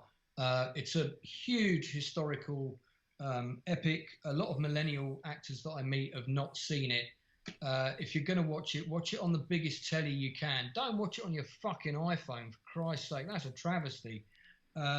Watch it on a big screen with a proper sound system. It's got an amazing cast of all the Hollywood greats from the 70s, a lot of British actors too. You've got Gene Hackman, Dirk Bogarde, Robert Redford, Anthony Hopkins, Sean Connery.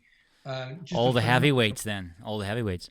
And Hardy Kruger, Maximilian Schell, who sadly passed away a couple of years ago. Great German actors.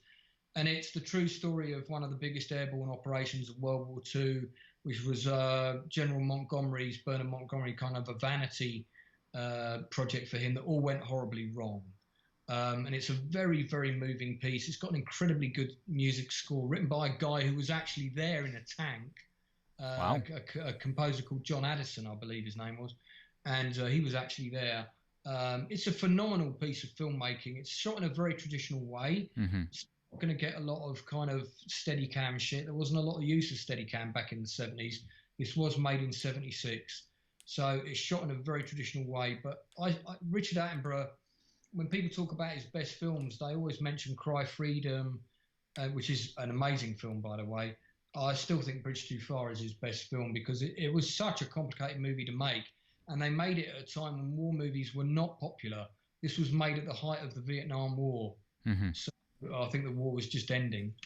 And then my last... Just before you go on to the next one, A Thin Red Line as well is another really, really good war film.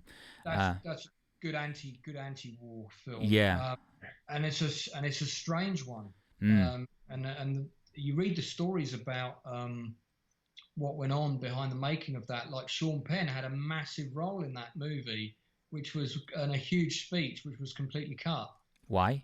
And it's the style of the director. The director who made Thin Red Line is quite an unusual fellow, and the actors would often complain that they would spend ages rehearsing and performing these scenes, and during the filming of the scenes, he would take the camera and he'd film something completely different out of shot. He just go, nah, fuck it, over here's more interesting. I don't think he was being as blasé as that. He was trying to sort of, with the Thin Red Line, the director's really trying to show the impact of war on the environment and how the environment and the landscape of where the people are fighting, which I think is in the Pacific campaign on these islands, really shapes and defines the nature of the human conflict, and then how the human conflict impacts and shapes the design and nature of the environment. Sounds very existential, but that's the kind of guy he is. So he likes looking at the humans and then taking the camera off the humans and showing the tree and showing how the tree fits into that scene. Now, that's not everybody's cup of tea, but it's good that there are filmmakers out there like that, that we'll talk about a filmmaker that I particularly like, who has his own way of doing things in a second. Because cinema would be a lot less interesting. The Thin Red Line would not be the film that it is if he wasn't that kind of guy. It would have been another standard war film. It would have been a good war film, but it would have been a Pacific version of A Bridge Too Far. It's not a Pacific version of A Bridge Too Far. It's a very, very different kind of war movie. Just like Apocalypse Now is another war movie that's a very different kind of surreal. Oh, absolutely. That one is, yeah, for sure. I mean, and partly because everybody was so off their face on drugs when they were making it, I think. But could be it too, yeah. Allegedly. Allegedly, yeah, we must put that in there. Allegedly. Okay, and that brings us on to numero uno. I've got two left, actually. There's 2. 10. Okay. Close Encounters of the Third Kind, one of the few films I've got on Blu-ray of Spielberg. Yeah. What I like about this box set is it's got all the different versions.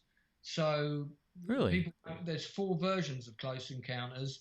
There's the one that was originally released, and then there was the edit that was originally released, but then with the ending tacked on, where you got to see inside the spaceship. Then they did an anniversary re-release where Spielberg mucked about with the edit a bit and cut some of the earlier stuff and brought in some other footage that we hadn't seen before. And then they did another definitive director's cut, which has some bits and some other bits, and then they took out the ending with the going inside the spaceship. So I think this has 3 of those 4 versions on it, and I've got the 4th version on another DVD. Okay. My last one, and I'm kind of, in some ways, I'm leaving one of the best to last, which I think it was a complete travesty. That this Jimmy Bush just chimed in here. He's saying this. Terrence Malick is who we're talking about. Yeah, Terrence Malick. Thank you, Jimmy, because as you know, with my memory, I'm shit with names and I can't read the back of the boxes because I've got my contacts in. So the last film on the Blu-ray, I've got a DVD here, which I'll just give a quick plug to. Spinal Tap, brilliant comedy, best comedy of all time. Classic. That's all we need to say about that. Yeah. But my last Blu-ray, I personally think that this was overlooked at the Oscars, and I think part of the reason it was overlooked at the Oscars was not because it lost out to a film that was better than it on every level. I think that it was down to the divisive nature of the way Hollywood works and how there are camps within Hollywood, and we all know that goes on. But I felt that this really was this director's time, and I thought it was a travesty that he wasn't honoured. So I'm going to say now, he's not going to watch this. Maybe he will one day. Who knows? Tag him in it. Because I've met him a couple of times. I met him at the very first screening in the UK of his very first movie, and I met him at the very first UK screening of his second movie, and that's Once Upon a Time in Hollywood. Oh, Quentin. Now, this film divided a lot of people. I know a lot of people thought it was boring, and I get why they thought it was boring. I'm not going to sit here and argue with those people that didn't. Swings and roundabouts, though. Swings and roundabouts. It all depends on what you want from a film. Now, if you're interested in Hollywood as a place generally, which, let's face it, if you're in the film industry, that's probably pretty likely. So it ticks that box for me. If you're interested in the diverse and disruptive nature of what goes on behind the scenes in Hollywood, and looking at the microcosm of different characters and how they fitted into that era. And I love that era. Mm-hmm. So ticks that box. If you like stories about friendship, particularly friendship between two guys, because I've never had a brother and I've always wanted a brother in my life, and I never had a brother. So strong friendships between two male characters are always something that interests me. And that is what is at the heart of Once Upon a Time in Hollywood, is really about the friendship between two fading people, a fading actor and a fading stunt guy. Absolutely, but I will add one thing to that as well. From someone who has spent a hell of a lot of time in Hollywood, I pretty much grew up there. It is like a love letter to Hollywood. If you know that city, and if you know the little minute, just the little idiosyncrasies of that place, you're watching the movie. And I was watching it with a friend who's not American or from there or even been there, and I was getting little bits, like little twings and twangs here and there that this person wasn't getting. I lived there for 3 months in I think it was, I don't know, early 2000s or something. I can't remember when it was. I lived there a while back, and I've been there a few times on holidays and whatnot. And it's a strange place, and it's got a very different dynamic. Oh, absolutely. If you live there as opposed to visiting. That's for sure. Visiting is one thing. Living there is something completely different. And love it or hate it, and I've got to say, I don't personally want to live there. It is his love letter to the time, and it's his way of giving Hollywood the ending that they would have wanted that decade to have, as opposed to the ending that decade got. Mm-hmm. The ending that decade got was the Manson family murders. Yeah. If Quentin could have gone back in his time machine, he would have said, well, what I'm doing is I'm putting these two cool guys who were really on their way out, but suddenly did this really cool thing. And you kind of know at the end of the movie that DiCaprio, because of what happened, you know that DiCaprio's character's career is no longer ending. And I'll tell you now, I would quite happily sit through another 3-hour movie of those two characters in the 80s, and I'd sit through another 3-hour movie of those two characters in the 90s. And I know he says he's only going to make 2 more films. Quentin, why?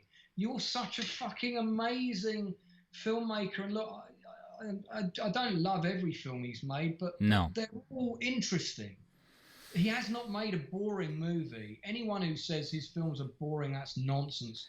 Not boring. I wouldn't say boring for sure. I mean, there's 2, and one will definitely not be a popular opinion.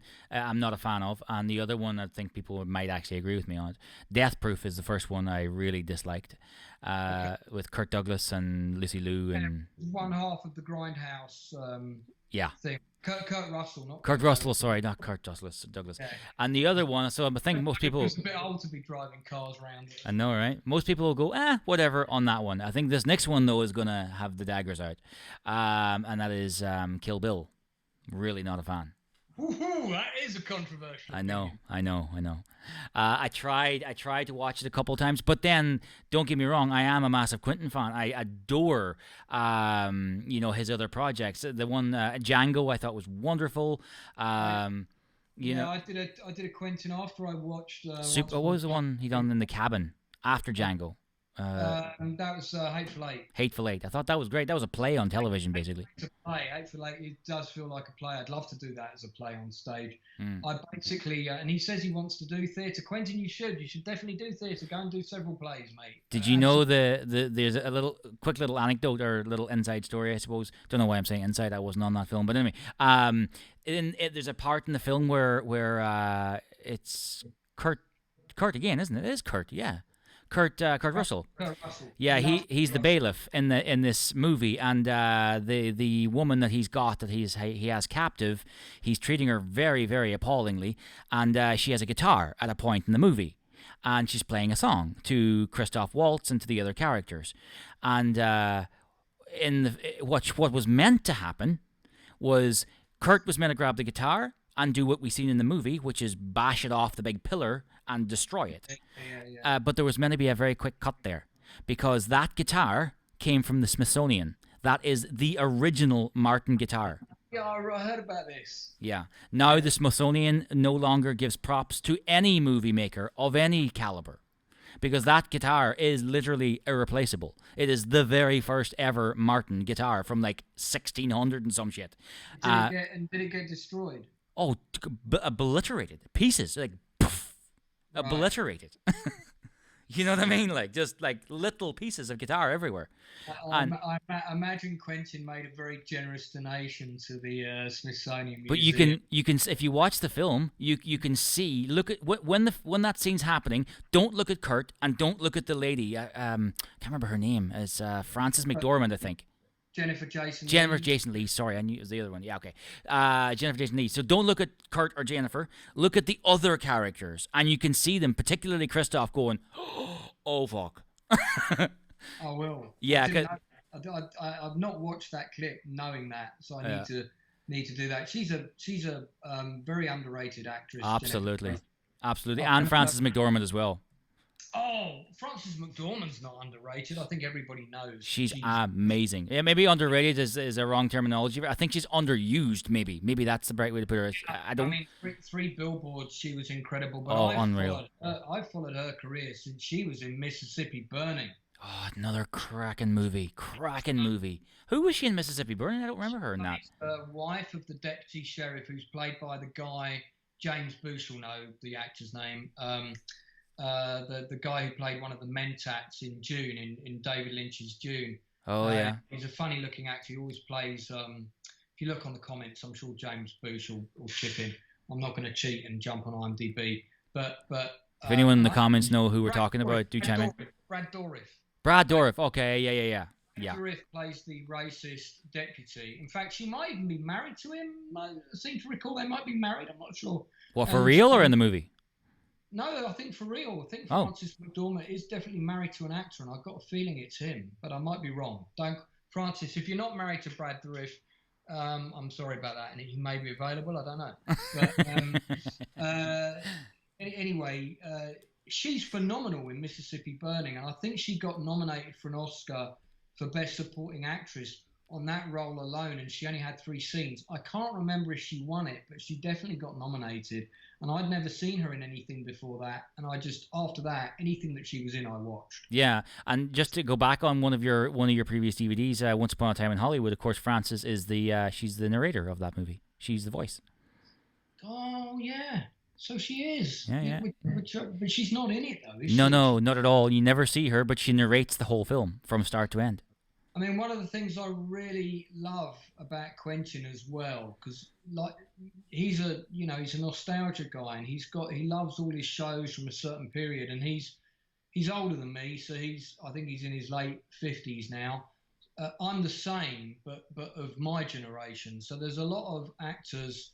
For example, there's a wonderful actor called Hugh Ross who's on my friends list, who's an older actor. I think he just had his 70th birthday, and he was in a film called An Ungentlemanly Act, and I saw him in a play at the National a couple of times. He's an actor I still haven't worked with yet, who I'd love to work with, and I've got this list of all these actors, and they're not the most famous people. Like, not everybody's going to have heard of Hugh Ross. Anyone in the industry will know who he is, but you know, the Joe Bloggs on the pavement. In the same way that everybody had forgotten who Robert Foster was, who did big movies back in the day like Alligator and Black Hole. And Robert Foster tells this very famous story about how he used to go and sit in Denny's and just read magazines or whatever, because he had nothing else to do when he was in his 50s. And the resurrection of his career, as well as the lady who played Jackie Brown, was entirely down to Quentin tracking them down and saying, I saw your work when I was younger. I know you're good. I've got a role for you now. What are you up to? This is why I always write roles for people like Danny Webb, who's currently surfing somewhere down in Cornwall. Well, he probably isn't surfing, but he's down in Cornwall on the lockdown. He's a phenomenal actor. He's great. In his own words, he feels he hit a glass ceiling in his 40s, and he never kind of went, I think, to the level he wanted to be. I think he's amazing. I would work with him in anything. I wrote a role for him in Behind Closed Doors. He's doing that as well. And these are all people that I want to give big jobs to when I've got a £9 million, £10 million film. These will all be the first people I will go back to and offer jobs to, good, well-paid jobs, because they all did me favours and they all came and saw my work that's what I used to do. That's how I met a lot of people, was when I had a play on, and I've directed 14 plays now. I think it's 13 or 14. Every time I got a play on, I'll write to about 50 actors and try and get some of them to come. I did that with Borderlands, and only one came. Wow. And I did it with The Journey. When I had the premiere of The Journey, we had 50 guest tickets kept aside. 45 of them were confirmed. And do you know how many of those tickets got used on the day of the premiere? 5. Wow. And that was for critics, actors, reviewers, bloggers, blah, blah. And it was 3 or 4 critics, and I think 2 people came from Jimmy Akambola's guys, Triforce. 2 guys from Triforce came down. All the other people didn't turn up. And not only did they not turn up, they didn't even have the courtesy to tell me they weren't coming. So we had 40-odd tickets at the Journey premiere that we could have sold, but because I sold out 400 tickets in 48 hours, I feel your pain, brother. Running big events as well, it's you can never rely on the media until you can rely on them. You know what I mean? Once you are at a certain point, they come to you. Before that, you got to chase them and hope for the best. I'm going to mention, we haven't talked about TV shows, I know. If we started, what am I watching at the moment, we'll be here another hour, so I won't do that. Yeah. I'm just going to give a plug to 2 of my favourite TV shows of all time. They're both in the same genre, and they are The Shield and Bra Quo. And I've been re-watching the entire series of The Shield since the beginning, because I'm writing something in a cop genre now for the first time ever. And Bra Quo is like a French version of... Yeah, I'm actually working with the director of that right now, currently. We're in conversation, to do a French TV series. I think I might have told you that, but it's called City à la City, or City to City. Tell me about that, but I didn't put it together. It's the same guy behind this. Yeah. So the director of that is going to direct episode 2 through 10 of this series, and we have somebody else in mind. I can't say who, but you know who it is. Jason's worked with him on a number of his projects at the start. Is going to direct. You know who I'm talking about, but don't say.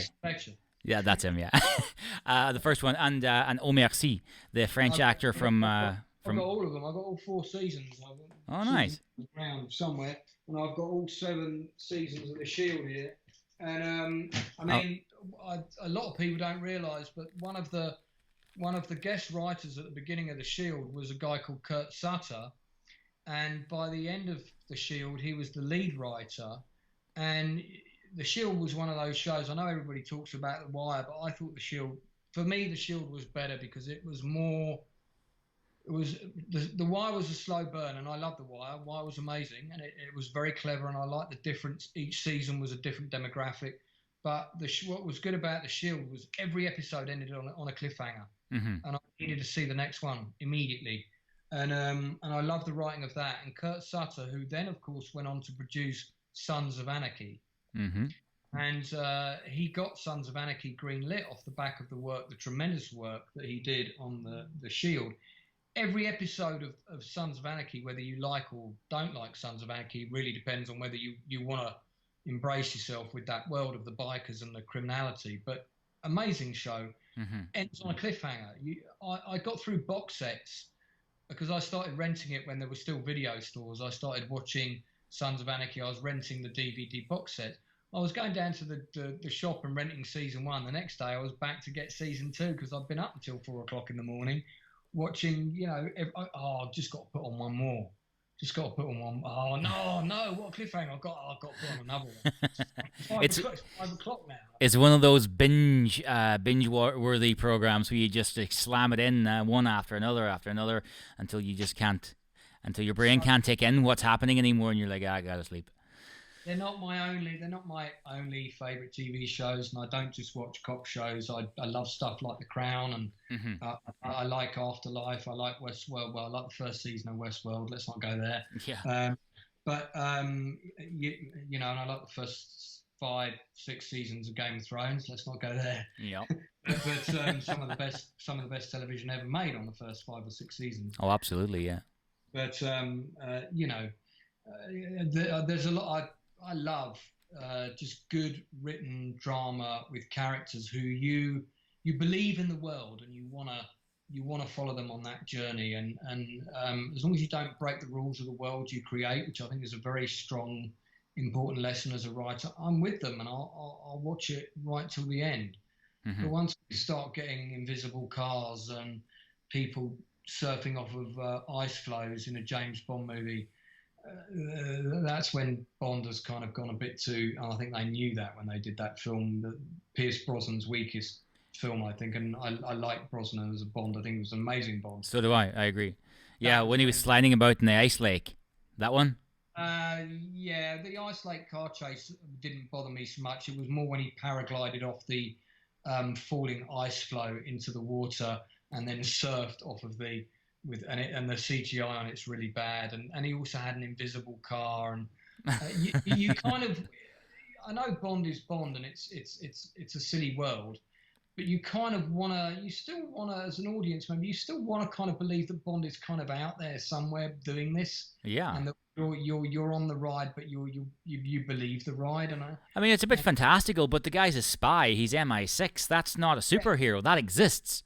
Yeah. So once we start getting into invisible cars and just silly things that just are nonsense, then it loses my interest a bit. And don't get me wrong, I'm completely there with them skiing off of the mountaintop in The Spy Who Loved Me. But don't forget, in The Spy Who Loved Me, that stunt was done for real.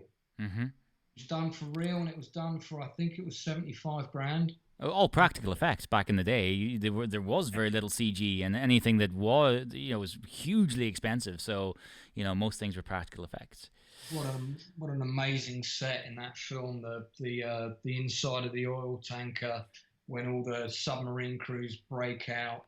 One of the best action scenes shot in a feature film ever. The director sadly passed away. His passing was one of the things that made me want to do the 100 letters. Was I went to write to him, and I found his agent, and he died 2 weeks earlier. And I was like, oh shit, why didn't I write to this guy sooner? And I thought, you know what, I need to make a list of people I want to write to, because if I don't write to some of them soon, they're not going to be around. And I just really want to write to them. Lewis Gilbert was the name of that director, Lewis Gilbert. And he'd been around a really long time, lived until he was about 96. Wow. So even if he had got my letter, I'm not sure he might have had a magnifying glass. Might not be fit to read it at that point. So is there any questions in the chat stream before I go? We're gonna wrap it up now because we're cracking on to the third hour. Let's just have a little look. See, so if you do want to get one last question in before we wrap it up in the next minute or two, please do so. Excuse me, got a dry throat. We're live, of course, on Facebook, YouTube, LinkedIn, Twitter, Twitch, Instagram, and I think it said YouTube. Of course, this episode will be edited and will be put out on all the major platforms. So the podcast platforms, iTunes, Apple Podcasts, Spotify, TuneIn, Stitcher, etc. And that'll be available 2 p.m. GMT, that's London, UK time, on June 15th. Okay, we got one question from Abigail, and she's chiming in here via the LinkedIn feed, and she's asking, where can we see some of your work, and is there anything on any of the relevant players that we could watch now? Okay, so the feature film The Journey, which is the movie that I shot a couple of years ago, this is the Blu-ray. Mm-hmm. That is currently, just before the COVID thing happened, we were talking to a couple. I had quite a few offers to distribute that film, and all of them seemed like I wasn't going to get any money.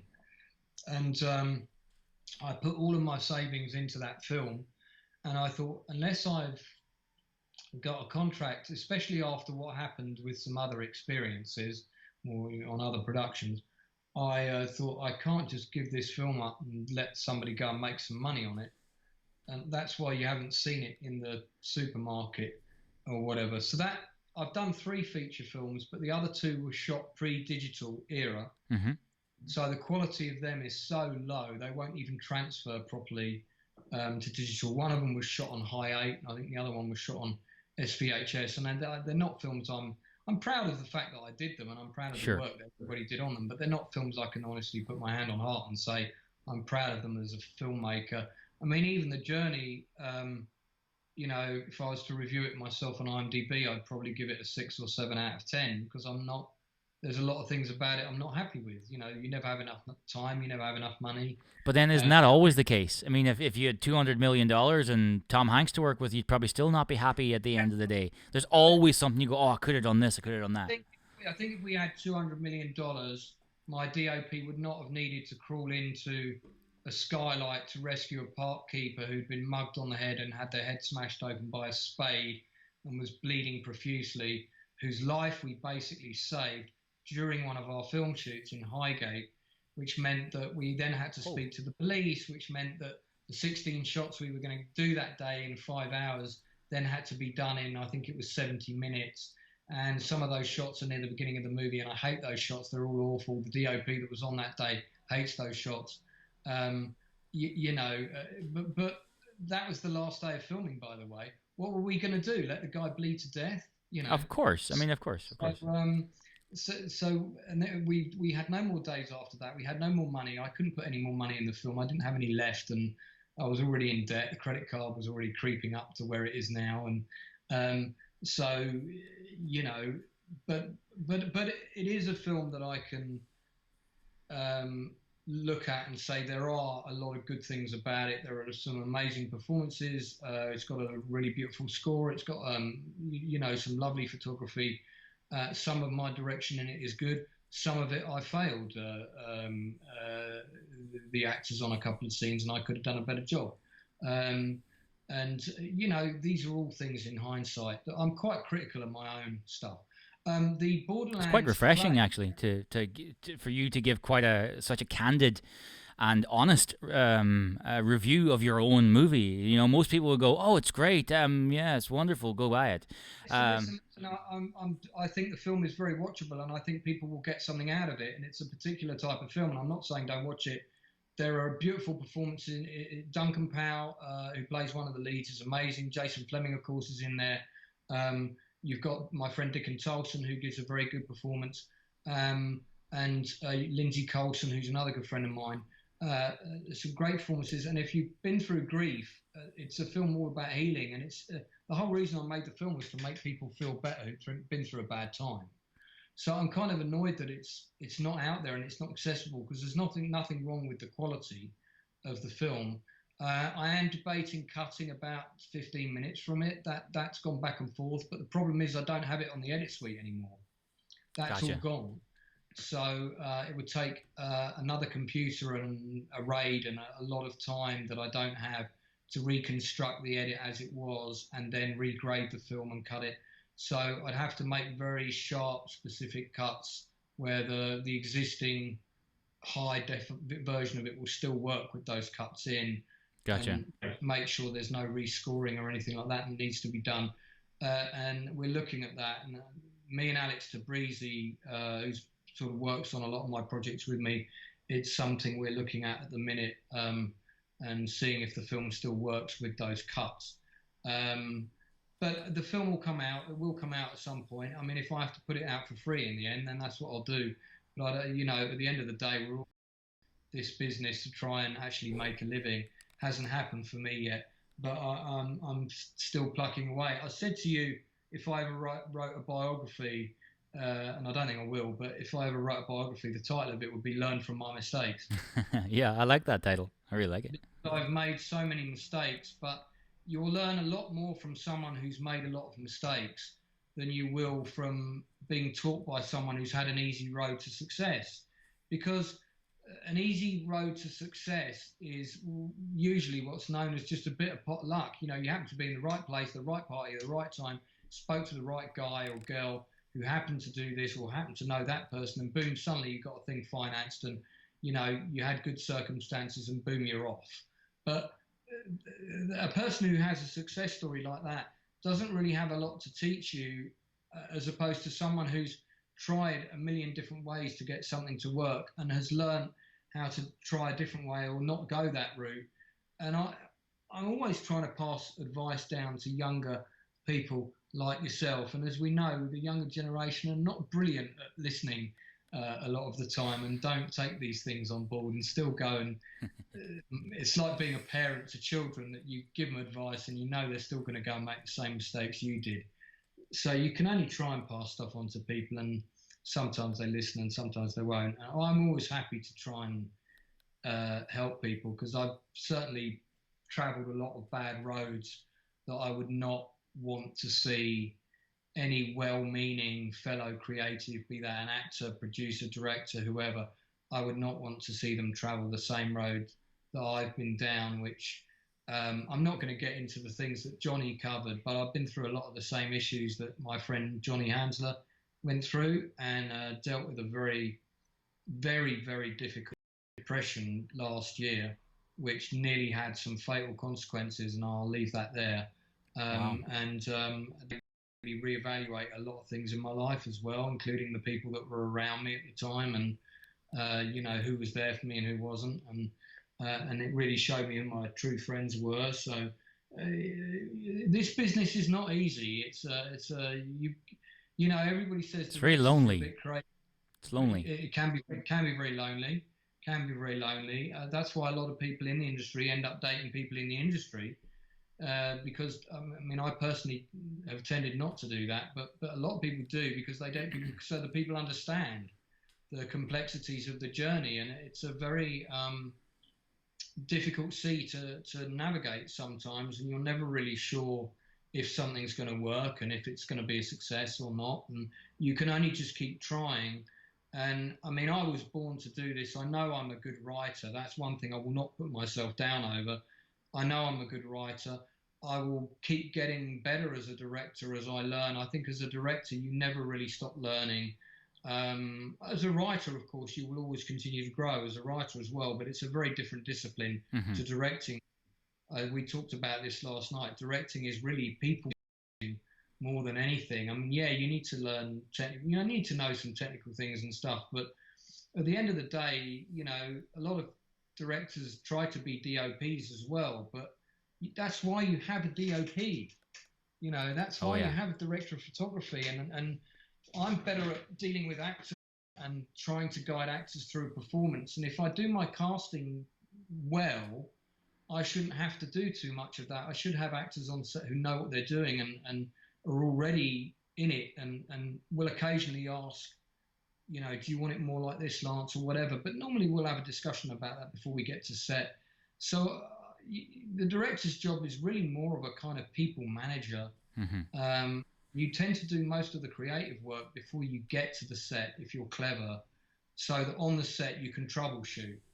Because 95% of directing is about solving problems. Absolutely. Managing expectations is well, maybe that's more of a producer's job, but I find myself doing that all the time. That's definitely Nicola Gregory's role in my life, is to manage my expectations of what we can achieve with our minuscule budgets.